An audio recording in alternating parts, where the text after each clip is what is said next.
ایک دفعہ کا ذکر ہے کہ ایک ہلچل والے شہر میں علی، عائشہ اور عمر نامی دوستوں کا ایک گروپ رہتا تھا جنہیں تلاش کرنا اور دوسروں کی مدد کرنا پسند تھا۔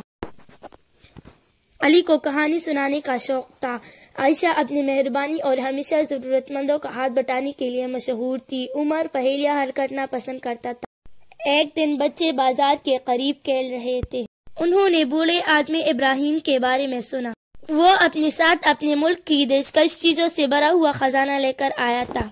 جب اس نے مسکراہٹ کے ساتھ خزانہ کھولا تو اس میں مٹی کے بنے ہوئے برتن موجود تھے۔ ابراہیم نے اپنے وطن کے بارے میں مہربانیوں اور ایک دوسرے کی مدد کرنے کی کہانی سنائی۔ بچوں نے ثقافتی ایونٹ کرانے کا فیصلہ کیا۔ اس ایونٹ میں کھانا بھی تھا۔ علی نے لوگوں کو حضرت عمر فاروق رضی اللہ تعالیٰ عنہ کی کہانیاں سنائی۔ عائشہ نے لذیذ پکوان تیار کرنے میں مدد کی۔ عمر نے چیلنج پہیلیاں تیار کی۔ تقریب کے روز شہر میں جوش و خروش چھا گیا۔ بریانی، سموسے جیسے منہ کو پانی دینے والے پکوان تھے۔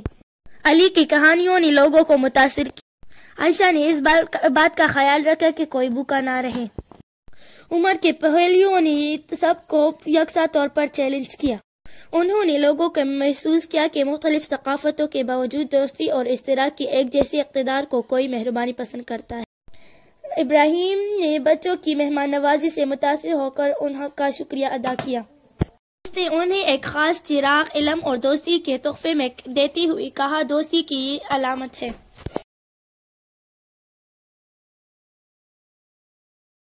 تو دوستو، عائشہ اور عمر کے اقدامات کے ذریعے کہانی کسی کے ثقافتی ورثے کو بانٹنے، اتحاد کو فروغ دینے اور ان مماثلتوں کی تعریف کرنے کی اہمیت کو اجاگر کرتی ہے جو لوگوں کو ان کے پس منظر سے قطع نظر جوڑتی ہے۔ چراغ علم اور دوستی کی روشنی کی علامت ہے۔